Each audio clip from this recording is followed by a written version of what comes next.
The blizzard swallowed Chicago whole. Daniel Hartwell had seen storms before, the kind that closed highways and knocked out power grids, the kind that turned a 40-minute commute into 3 hours of white-knuckled crawling. But this one was different.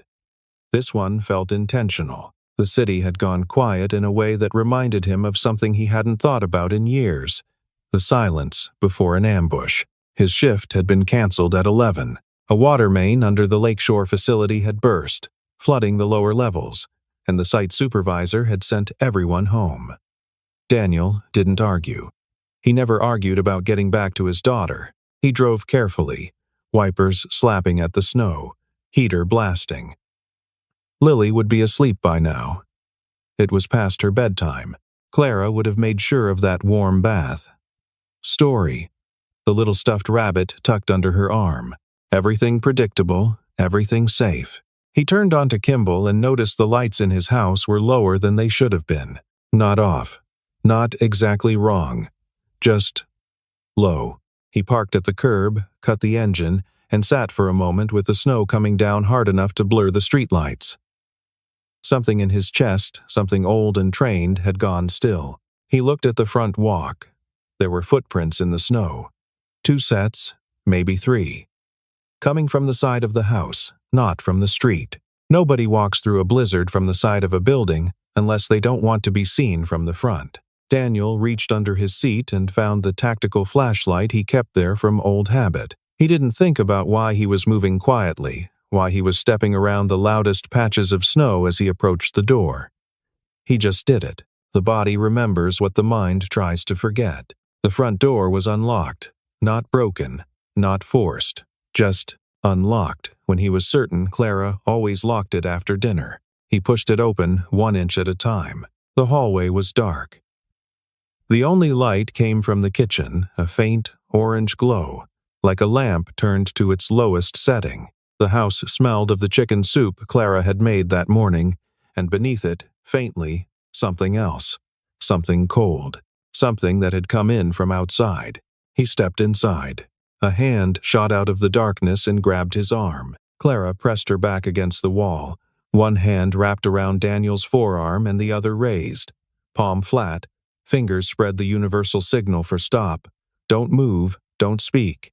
Her face was wrong. That was the first thing he registered. Clara Whitfield was 29 years old and had worked for him for 11 months, and in all that time he had seen her frazzled, tired, exasperated when Lily refused to eat her vegetables, even frustrated once when the dishwasher flooded the kitchen floor. He had never seen her like this. She was terrified in the way that people are terrified when they have already had time to think about how badly things could go. She leaned in close, mouth almost touching his ear. They're still upstairs. Her voice was barely breath. 2 of them, maybe 3. They came in through the basement window 20 minutes ago. I heard them on the stairs and I got Lily into her closet and told her it was a game. She thinks we're hiding from the snow monster. Daniel's heart rate had dropped the moment he crossed the threshold, not from calm, but from focus. He recognized the feeling. He had lived in it for 3 years, during a stretch of his life he rarely discussed. Lily's in the closet, he breathed, locked from the inside. She has her rabbit and her flashlight. She thinks it's an adventure. You didn't call the police. It wasn't a question, but Clara answered it anyway. My phone's on the kitchen counter. When I heard them on the stairs, I had maybe 4 seconds to get Lily somewhere safe and get back down here without being seen. I didn't have time to grab it. He processed this. How long have they been up there? 20 minutes, maybe a little more. They haven't come down. I've been standing here ever since, trying to figure out what to do. She exhaled shakily. I've never been so glad to hear someone's key in a lock. Daniel looked down the hallway, then up the dark staircase. The house was quiet except for the storm hammering at the windows. Somewhere outside, a branch cracked under the weight of ice and fell. He reached into his coat pocket and pressed his phone into Clara's hand. Go to the kitchen. Get behind the counter, low. Call 911. Keep your voice as quiet as you can and leave the line open even if they stop talking to you. Don't hang up. She took the phone. Her hands were steadier than her face. What are you going to do? Buy time. He didn't tell her the other thing, the thing he had understood the moment she described 2 or 3 people coming in through the basement window during a blizzard, moving quietly through the upper floor without ransacking anything. That wasn't how burglars worked. Burglars grabbed and ran. They made noise. They broke things. These people had come in carefully. They were waiting. They were waiting for something specific. He moved toward the stairs. He had memorized the staircase the way he used to memorize floor plans, not deliberately, just as a function of living in a space, of moving through it in the dark when Lily had a nightmare, and he didn't want to turn on lights and fully wake her. He knew which step creaked, the 4th, and which wall his shoulder brushed if he drifted, left the 17th inch of the wallboard above the banister. He knew the geometry of the upper landing, the way sound carried from the bathroom at the end of the hall versus the 2 bedrooms on the left side. He went up on the right side of each step, weight distributed toward the wall. His breathing was slow, controlled. The tactical flashlight was in his left hand, switched off. It wasn't a weapon, but it was heavy and it was something. At the top of the stairs, he paused. The hallway was dark. Lily's room was at the far end, the door was pulled almost shut, a sliver of darkness at the edge. The bathroom door to his left was open. The door to his own bedroom was closed, and beneath it was a thin line of light. His bedroom. He stood perfectly still and listened. Movement. Slow, careful, methodical. The sound of drawers being opened, closed again, the soft scrape of something being moved across his hardwood floor, his desk chair, maybe, or the box he kept under the bed. They were searching. Not grabbing, not stuffing things into bags. Searching for something specific, with a patience that required knowing where to look and not yet having found it. His mind catalogued what was in that room. Clothes, the furniture that had come with the house, a box of old paperwork he kept meaning to shred, a lockbox in the false bottom of the closet that held his service records, and the small amount of cash he kept for emergencies. And one other thing. One thing he hadn't thought about in 4 years. He moved to the wall beside his bedroom door and pressed his back flat against it. He could hear 2 distinct movement patterns inside 2 people, moving around different parts of the room. Coordinated. Professional silence, the kind you learn, the kind that doesn't come naturally. He knew what that kind of silence meant. He had been that silence, once. He raised a fist to knock, not from politeness, but because every second they were focused on the door was a second they were not focused on anything else, and then stopped himself. If they were armed and trained, opening this door wide was the wrong move. The question was not how to confront them. The question was how to know what they wanted before the confrontation happened, because what they wanted might change every calculation. He moved instead to Lily's door. He pushed it open just wide enough to slip inside and pulled it shut behind him. The room was dark. He could smell the lavender detergent Clara used on Lily's bedsheets, and the faintly waxy smell of the crayons Lily kept in a cup on her nightstand. He crossed to the closet. He knocked twice, softly, the code they used during thunderstorms. 2 knocks meant Daddy's here, a beat of silence, and then, muffled through the door. Daddy? Her voice was barely a whisper, because she thought they were playing the snow monster game. She was 6 years old and she was hiding in a closet in the dark during a blizzard, and she was whispering because she thought it was an adventure. Daniel pressed his forehead against the closet door and breathed. "Stay in there, Bug," he said, barely audible. "Snow monster's still out there. Don't open the door for anyone but me. Okay? Okay." A pause. "Daddy, I have 3 crackers left from the snack I hid in here. Do you want one? Save them for me." He straightened up.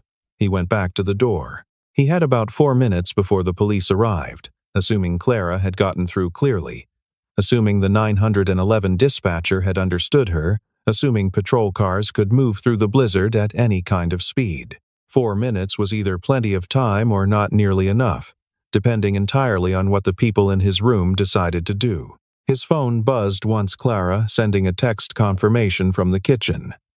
Police en route. 8 minutes estimated. Storm conditions. 8 minutes. He made a decision. He knocked on his own bedroom door. Not a soft knock. A normal knock, the knock of someone who lived there and had every reason to be standing in the hallway at midnight. The movement inside stopped. "I know you're in there," Daniel said, his voice steady, conversational. "I know there are two of you. You came in through the basement window, which means you also know there's a child in this house, and I'm going to assume you're professional enough to want to keep this clean. So here's what I'm offering. Tell me what you want, and we can skip the part where anyone does anything stupid." Silence. Then the door opened. The man was in his mid-30s, lean, with the kind of posture that came from military training, weight-centered, hands visible, nothing aggressive. He was wearing dark clothes, a knit cap, and boots still damp with snow. His face was calm in a way that was itself a kind of training. He looked at Daniel with the flat, assessing expression of someone running threat calculations. "Mr. Hartwell," the man said. "Not a question. An identification." "You have me at a disadvantage," Daniel said. "You know my name. My name is Rourke. I'm going to ask you to step inside the room and close the door. There's no reason for this to be difficult." "There are two reasons it might be difficult," Daniel said. "One is my daughter in the closet at the end of the hall. The other is whoever's behind you, whose name you haven't told me." Rourke's expression didn't change. He stepped aside. A second figure emerged from the interior of the room, a woman, roughly the same age, same stillness. She had close-cropped blonde hair and a bruise on her jaw that was several days old. "Calloway," she said, not introducing herself so much as declaring. Daniel recognized neither of them, but he recognized the type. He had been the type. He stepped into the room and closed the door. His bedroom had been methodically searched but not destroyed. Drawers were open. His closet door stood ajar. The box from under the bed sat on the floor, its contents arranged with the careful disorder of people who had gone through it item by item. But nothing had been taken. He could tell at a glance. They hadn't found it yet. "The item we're looking for," Rourke said, "is a hard drive, approximately the size of a deck of cards, black casing, a green stripe on the left side. We have reason to believe it was brought to this address 14 months ago and has remained here since." "By whom?" Rourke and Calloway exchanged a fraction of a glance. "By the woman you knew as Rachel Moon," Calloway said. The name landed in the room like something dropped from a height. Daniel was quiet for a moment.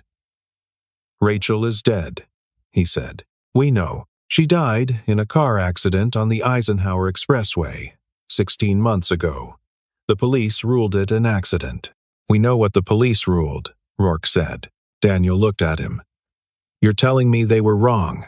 Neither of them answered, which was its own kind of answer.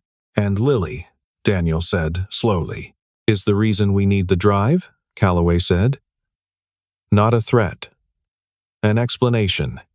Sit down, Mr. Hartwell. We have less than 10 minutes before local police arrive, and you need to understand what you're holding before they get here." He sat on the edge of his bed. They remained standing, which told him something about their assessment of the situation. They didn't think he was a threat, or they thought they could handle it if he became one. Either interpretation was complicated. "Rachel Moon wasn't her real name," Calloway began. "She was a contractor, freelance, highly specialized, financial forensics and data recovery. She worked for a private intelligence firm out of Washington for about 6 years before she went independent. She told me she was an accountant," Daniel said. "For a certain definition of accountant, that's accurate." Calloway's voice was not unkind.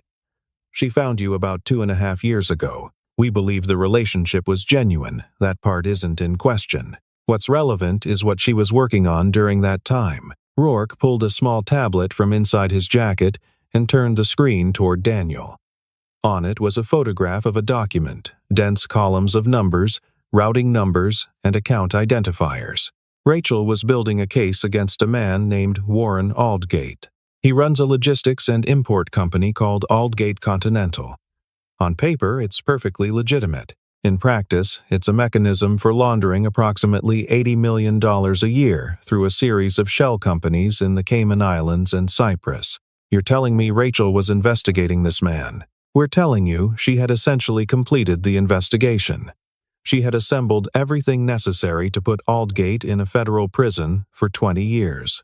Account records, transaction trails, names of the shell company, directors, everything, compiled and verified, on a single encrypted drive. Rourke lowered the tablet, and then she died on the Eisenhower Expressway. The storm beat against the window. Snow had accumulated on the outer ledge until it began to fall off in slow, heavy slides. "She left it here," Daniel said. "We believe she did. She would have known she was being watched in the final weeks. If she sensed the noose tightening, she would have created a safe deposit somewhere she trusted. Somewhere Aldgate's people wouldn't look. She trusted me," Daniel said. It came out flatter than he intended. Yes. He thought about the last months of Rachel's life, how she had seemed tired in a way that sleep didn't fix, how she had started leaving things at his house. A jacket, a box of books, a set of kitchen knives she said she had no room for anymore, barely used. A photograph of the lakeshore that she had framed and then decided looked wrong on her wall. Small accumulations of a life being quietly and deliberately dispersed to someone she trusted, like a person who understands a storm is coming and starts moving valuables to higher ground while the sky is still clear. He had thought she was going through a difficult stretch. He had thought about suggesting she talk to someone. He had made a note to himself twice and let it slide both times into the ordinary friction of days. He had thought a lot of things that had turned out to be the wrong things. "And Lily?" he asked. "Rachel's biological daughter," Calloway said quietly. "She gave the child to you 5 months before her death, citing overwork and instability. The legal transfer of guardianship was processed through a Chicago family court.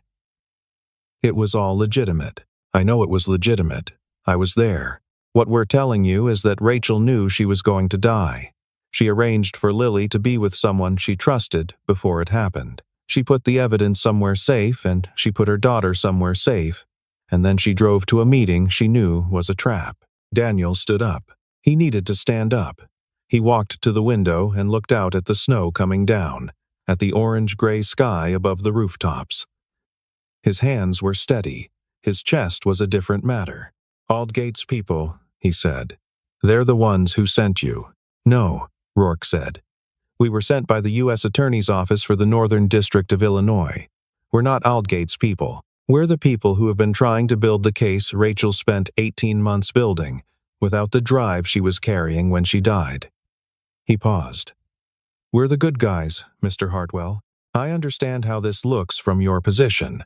But we came in through the window in a blizzard at midnight, because Aldgate's people have been watching the front of this house for the past 3 days. Daniel turned from the window. "Show me," he said. Rourke pulled up a second image on the tablet. A grainy but unmistakable shot of a dark SUV parked on the far side of Kimball Avenue, partially obscured by a delivery van. The timestamp in the corner read 3 days prior. In the next image, the same SUV in the same location, different timestamp 2 days ago, then yesterday, then this morning. "Street surveillance from a friendly private source," Rourke said. "We've been tracking their tracking. Why not just come to me directly?" Daniel asked. "Knock on the front door. Show me credentials. Because we had to assume your house was wired," Calloway said. "Aldgate has the resources. If there were listening devices inside, walking up to your front door and announcing ourselves would have been a problem," Daniel finished. "Yes, and coming in through the basement window during a blizzard and searching my bedroom without my knowledge was better. Operationally, yes." Calloway had the professional decency to look mildly uncomfortable about it.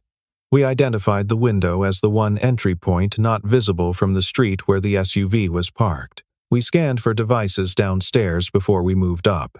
There's a bug in your landline telephone, by the way. On the base unit, not the handset." Daniel looked at the telephone on his nightstand. He hadn't used a landline in 2 years. He used it so infrequently he had essentially forgotten it existed. "We need the drive," Rourke said. "And we need to move quickly. The SUV that's been watching this house, it moved this evening. We're tracking it 2 blocks south. It's possible the blizzard accelerated their timeline. It's possible they've decided to come in tonight." "Tonight," Daniel repeated. The storm provides cover for them as well as for us. My daughter is in a closet at the end of the hallway. We know. Rourke's voice was quiet. That's why we're having this conversation instead of waiting for the police. The police you sent me an 8-minute window on. We didn't send anything. Your housekeeper. Her name is Clara. Clara called 911 from your phone. We weren't expecting that. It changes some things. Rourke lowered the tablet. Mr. Hartwell. Daniel, we need to know if you have the drive, and we need to know now. If it's in this house, we take it. We leave through the same window we came in, and when the police arrive, you tell them it was a false alarm. We'll make sure you and your daughter are protected from this point forward. Protected how? Relocation is an option. Witness protection isn't off the table if the case reaches prosecution. But we need the drive first. Daniel was quiet for a long moment. He thought about Rachel. Not the version of Rachel that Rourke and Calloway were describing: the contractor, the investigator, the woman who had spent 18 months building a case and then walked into a trap to buy time for the evidence to survive. He thought about the Rachel he had known. The one who laughed too loud at bad movies, who ate cereal for dinner when she was tired, who had come to him with a 6-month-old infant in a car seat and said, "I need you to keep her safe," and he had not asked nearly enough questions about why. He had not asked nearly enough questions about a lot of things. He crossed to the closet. Not his closet, Lily's room was down the hall. He went to his own closet, moved aside the winter coats, and crouched down to the baseboard at the rear left corner. He pressed his thumb against the board at a specific angle and felt it give. Behind it, in the hollow space between the wall studs, a small, black hard drive with a green stripe on the left side. He had found it 8 months ago, moving coats.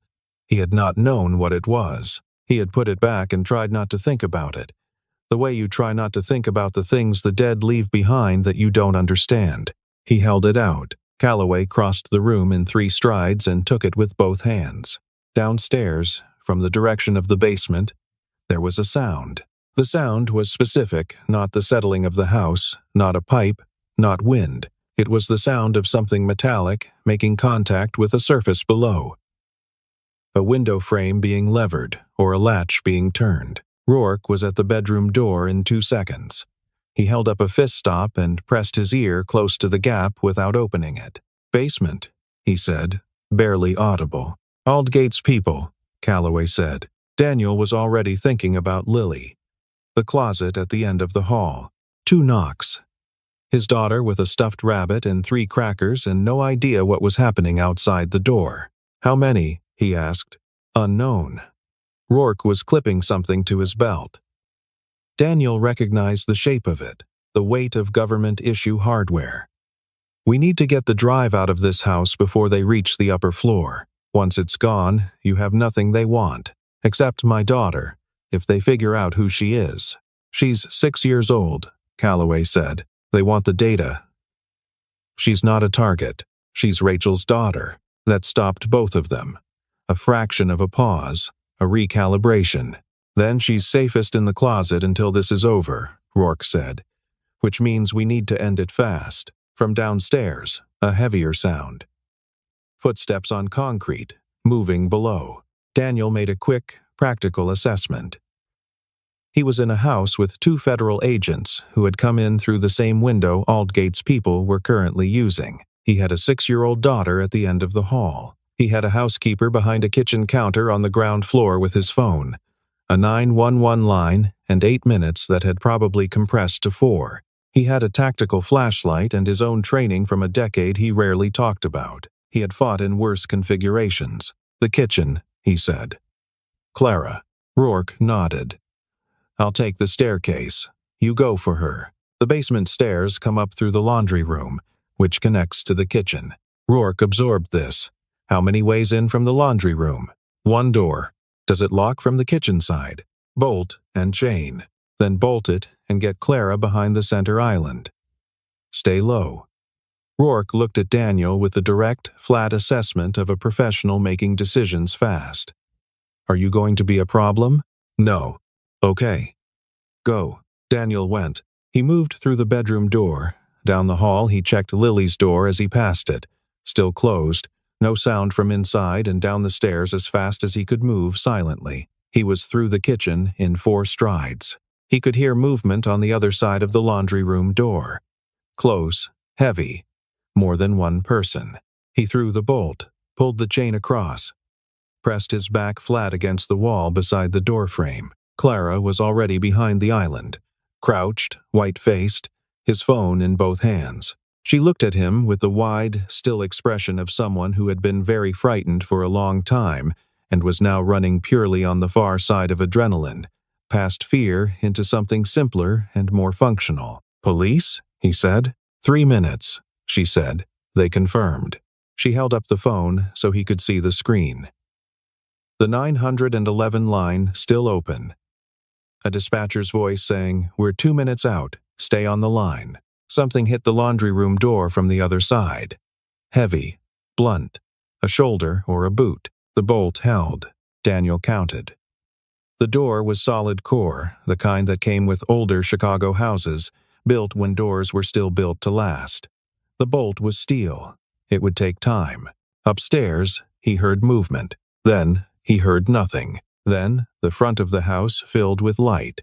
3 police cruisers and a department SUV hit the front of the house at once, all lights, no sirens, which meant they'd been told to come in quiet. The windows went blue-white-blue in a fast, mechanical rhythm that turned the kitchen into a different room entirely. The sound from the laundry room stopped. Daniel heard voices outside amplified, commanding, and then heavy boots on the front steps. He crossed to the front door and unlocked it before they could take it off the hinges. 2 officers came through in tactical formation, flashlights sweeping, hands on weapons still holstered. "Resident?" the first one demanded. "Yes, Daniel Hartwell. There are at least 2 individuals in my basement who entered through the window on the east side. There are also 2 federal agents somewhere in the upper floor who came in the same way earlier." He said it fast and clearly, the way you say things when every word needs to land exactly where you put it. "My 6-year-old daughter is in a closet at the end of the upstairs hallway. She has not been harmed. She does not know what's happening." The officer looked at him for exactly 1 second with the expression of a man recalibrating everything he had expected to find. Then he turned and spoke into his radio. The next 14 minutes were controlled chaos of the procedural kind, the kind Daniel had operated inside of before, in a different context, in a different life. The basement team was contained before they could retreat back through the window. 2 men, both armed, both presenting false identification that would take about 30 seconds to verify as false, both maintaining the relaxed silence of people who had legal representation already waiting. Rourke and Calloway materialized at the top of the stairs with credentials and a series of quiet, intense conversations that escalated rapidly through the responding officer's chain of command, until someone's phone was being handed to someone else, and words like Northern District and Organized Crime Task Force were being used. Daniel went to get Lily. He knocked twice on the closet door. A beat of silence. Then, "Daddy? Snow monster's gone. Bug, you can come out." The door opened, and Lily Hartwell came out of the closet with the focused expression of a child who has been sitting in the dark for a long time, and has done it without complaint and knows she deserves full credit for this. She was wearing her pajamas with the small yellow stars on them. She had the rabbit tucked under one arm and the flashlight in her other hand. There was a cracker crumb on her chin. She looked up at Daniel and then at the 2 officers standing in the hallway and then back at Daniel. "Were those real police?" she said. "Real police," he confirmed. "Did they catch the snow monster?" He crouched down to her level.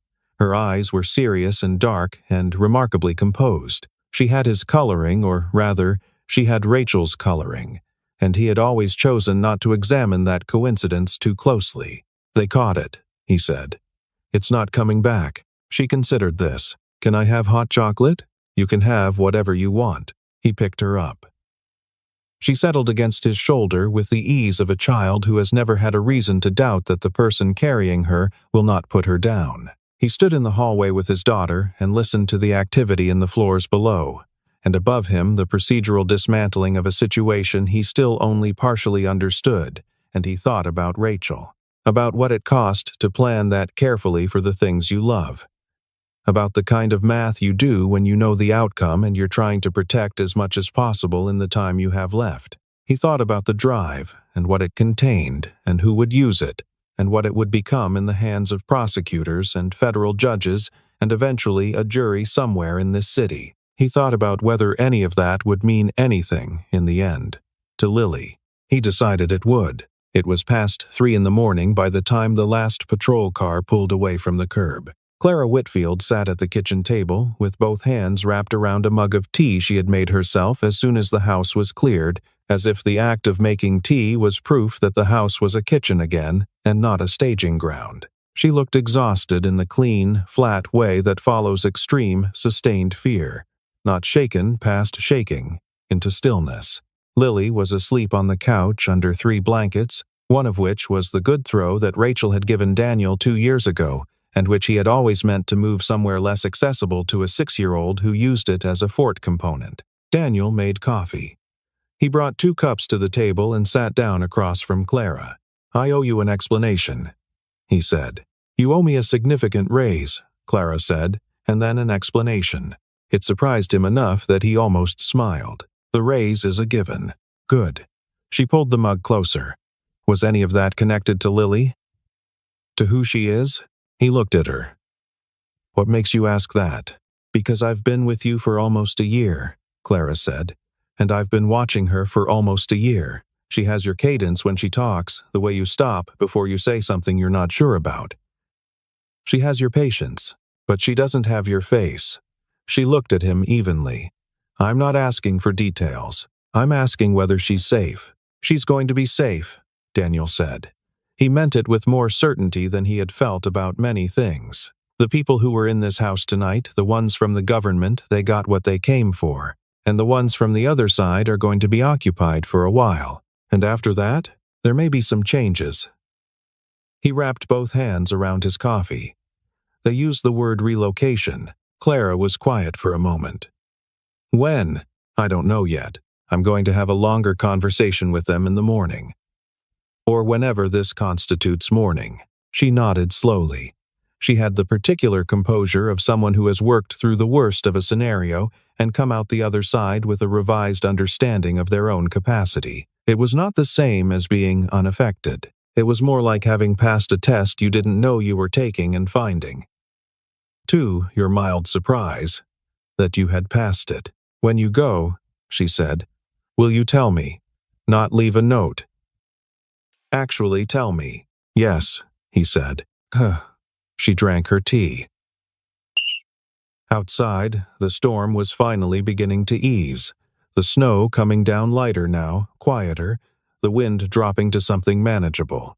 The blue-white pulse of police lights had faded from the windows an hour ago, and the street was the kind of empty that only happened at this hour in this kind of weather.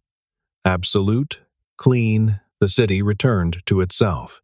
"Can I ask you something?" Daniel said. "You can try. When you heard them on the stairs and you had 4 seconds to act, you put her in the closet first." Clara looked at him. "Of course I did. Not your phone. Not the door. Her. She's 6 years old, Daniel." Her voice was quiet but very direct. "She's 6 years old and she trusts me. What else would I do?" He looked at her for a moment. Then he looked away. At the window. At the snow coming down slow and white and purposeful, blanketing everything. "Thank you," he said. "Raise first," Clara said. "Gratitude second." He did smile then. He couldn't help it. Rourke called at 9:30. The snow had stopped sometime before dawn, and the city was emerging into a hard, brilliant winter morning, the kind that follows major storms. The sky so blue it seemed artificial, every surface coated in white that hurt to look at directly. Lily was awake and had decided that the snowfall was directly related to her having been brave during the snow monster game, and was lobbying loudly for a walk to the park to assess conditions. Daniel stepped into the hallway to take the call. "The 2 individuals taken from your basement are currently being processed. They won't be talking until they've spoken to their attorney. which is actually irrelevant. They're being held on weapons charges while we build the larger case. Rourke's voice was different in daylight, less clipped, still professional but with a texture that hadn't been there at midnight. The drive is intact. Our analysts have begun verification.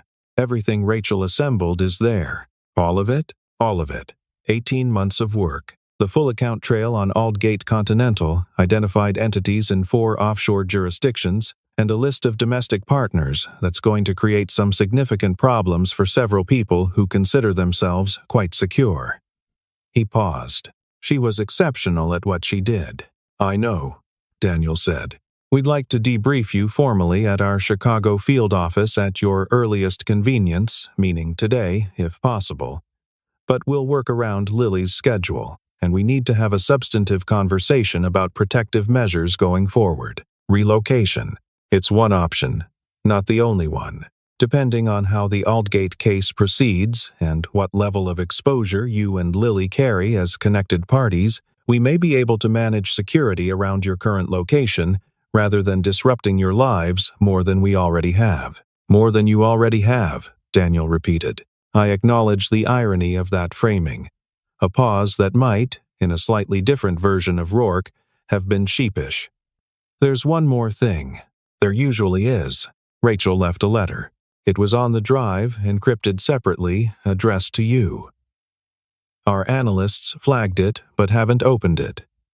That's yours. We'll give it to you today. Daniel stood in the hallway for a moment after he hung up, looking at nothing in particular. The letter had been waiting on a hard drive in a hollow wall for over a year. Rachel had put it there knowing he would eventually find the drive, or that someone would come looking and find it in the process. And either way, it would reach him. She had thought of everything. Even at the end, even knowing she was walking into something she wouldn't walk back out of, she had thought of everything. He didn't know yet what the letter said. He would know today. And whatever it said, it would change some things and confirm others. And the version of the past 2 years he carried in his head would shift, and he would have to find a way to hold the 2 versions simultaneously, the Rachel he had known and the Rachel who had been planning for his life after her. That was the thing about the dead. They kept giving you things to carry. Daddy. Lily appeared at the end of the hallway in her coat and hat, already dressed for the park, the rabbit tucked into her coat pocket with its ears visible above the zipper. The snow is not going to assess itself. Where did you learn the word assess? From you. She said it as if this was obvious. Can we go? He put his phone in his pocket. 5 minutes. I need my coat. You always say 5 minutes, Lily said. And then it's 11 minutes. Today I mean 5. She looked at him with the direct, assessing expression he still occasionally saw in a mirror on his own face and in photographs of a woman he had loved and still missed, and was only now beginning to understand. Then she nodded, apparently satisfied, and disappeared back toward the front door. He went to get his coat. The federal field office on West Roosevelt had the particular neutrality of spaces that served a function too serious for personality. Gray carpet, white walls, the mechanical hum of ventilation and purpose. Rourke met them in the lobby and took them upstairs to a conference room where someone had thought to put a box of crayons and a coloring book on one end of the table, which Lily approved of with the pragmatic efficiency of a child who understood hospitality when she saw it. The debrief took 2.5 hours and was mostly Daniel answering questions he had already considered on the walk over. He had composed his answers during the 20-minute walk in the way he had always composed things under pressure, quietly, methodically, without the appearance of effort. The questions covered everything from how he had come to have guardianship of Lily, to the discovery of the hard drive, to his prior professional background, which he answered accurately and briefly, and which produced a short silence from Rourke that suggested the answer had confirmed something he had already suspected. Lily colored with focused concentration and accepted a cup of hot chocolate from an agent who introduced herself as Tessa, and who had clearly had some training in child interaction, because she spoke to Lily at eye level and with the kind of casual directness that 6-year-olds respond to better than most adults. By the end of the debrief, Lily had finished 2 pages of the coloring book and given Tessa a detailed assessment of which colors she had used incorrectly on her own jacket. At the end, Rourke slid a sealed envelope across the table. Daniel's name on the front, in Rachel's handwriting. He waited until they were outside, in the cold, white morning. Lily running ahead in the snow that nobody had shoveled yet on this particular block, leaving her boot prints in the unbroken surface. He opened it. Rachel's handwriting was small and precise. The handwriting of someone who had spent years taking notes that needed to be read later under difficult conditions. She had written, "I know this isn't how you wanted to find out. I know it isn't how I wanted to tell you. There wasn't a good way, and I ran out of time trying to find one. Lily is yours. Not legally, not biologically, but in every way that actually matters, which is the only way I ever measured anything worth measuring. I chose you before she was old enough to know your name, and I chose you because I watched you for 8 months before I ever spoke to you, and what I saw was a man who understood that showing up was the whole of it, not the heroics, not the expertise, just showing up, every single day, for the people who needed you. She needs you. She's always needed you specifically. I made sure of that. The drive has everything. The people who will come for it are either dangerous or trustworthy. You'll know the difference by now. If you're reading this, you already handled it. You always handle it. That's not a compliment. It's just what I know about you. One more thing. The park on Kimball, the one with the oak tree in the northeast corner. She used to cry when we passed it, and I could never figure out why. Not a tantrum, something quieter. Something with more weight to it. The way children sometimes recognize things before they have the language to explain what they are recognizing. She stopped crying about 6 months before I brought her to you. I don't know what changed. I've thought about it more than I should. Maybe she figured something out that I hadn't yet.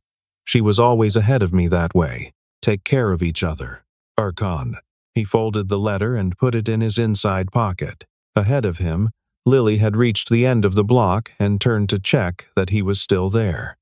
She was standing in snow up to her knees, coat a bright red against the white, rabbit ears visible above the zipper. She raised one hand in the patient. Ironic wave of a child who has been waiting longer than 5 minutes. He raised his hand back. He walked toward her. The city was coming back to life around them. The first cars on the road, the distant percussion of someone's shovel on concrete, a dog somewhere a few streets over, the ordinary sounds of a morning reconvening after a night that had been larger and more consequential than most mornings got to follow. The light was clear and cold, and made everything look precise. The way winter light in Chicago made everything look precise, as if the storm had cleaned the air of anything uncertain. Lily fell into step beside him, her hand in his, her breath making small, white clouds. "Daddy," she said. "Yeah, the snow monster isn't really gone, is it?" He looked at her. She was looking ahead at the park down the block, the oak tree in the northeast corner visible from here, its bare branches carrying a full load of last night's snow, bright and still. "What makes you say that?" he said. "Because the good stories don't end like that." She said it matter-of-factly, the way she said most things. In good stories, the snow monster goes away, but, you know, it might come back. That's what makes it good. He was quiet for a moment. The park was getting closer. The oak tree was large and old, and the snow on its branches hadn't fallen yet, held there by the cold, which would last as long as the cold lasted, and no longer. "You might be right about that," he said. "I usually am," Lily said. They walked into the park together, boot prints side by side in the unbroken white, and the oak tree didn't tell them anything.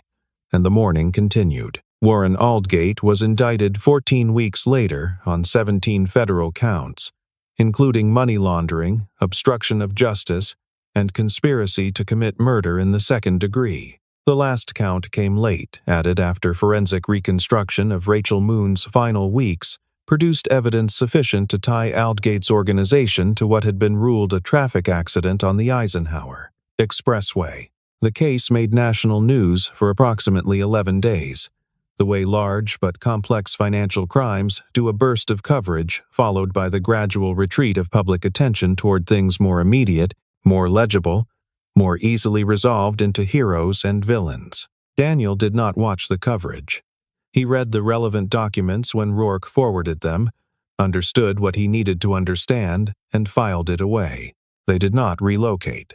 After a thorough assessment of the threat environment following Aldgate's arrest and the secondary arrests of his senior associates, the determination was made that the risk profile had reduced sufficiently to make relocation unnecessary. Daniel requested the security assessment in writing.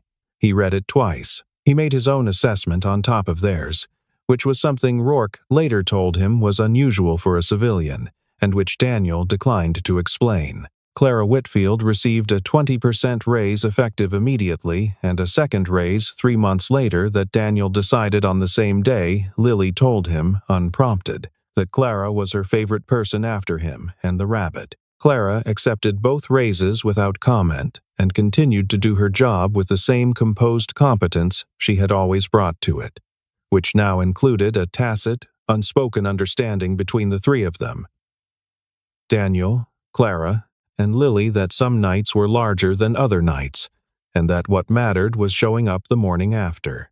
Lily turned 7 in March. She had a party with 6 friends and a cake shaped like a rabbit. She did not know what had happened in her house during the blizzard in January, and would not know for many years. And when she did find out, as she eventually would, because she was Rachel's daughter and Daniel's daughter, and she would eventually ask the right questions in the right order, Daniel intended to tell her the full truth. Not the comfortable version, the true one. She deserved that. Rachel had thought so too. He could tell from the letter, from the way she had arranged everything, not to protect Lily from hard things, but to make sure she arrived at hard things with the right person beside her. That was the whole plan. That had always been the whole plan. The park on Kimball acquired a new bench in the spring, city-funded, installed near the northeast corner under the oak tree. Daniel and Lily walked past it regularly. Lily never cried when they passed it. She had stopped long before he came into her life, for reasons that remained hers. Sometimes she touched the bark of the oak tree as they passed, the way children touch things to confirm they are real. Daniel never asked her about it. Some things you wait for the person to tell you when they're ready. That's not patience. That's just what you do.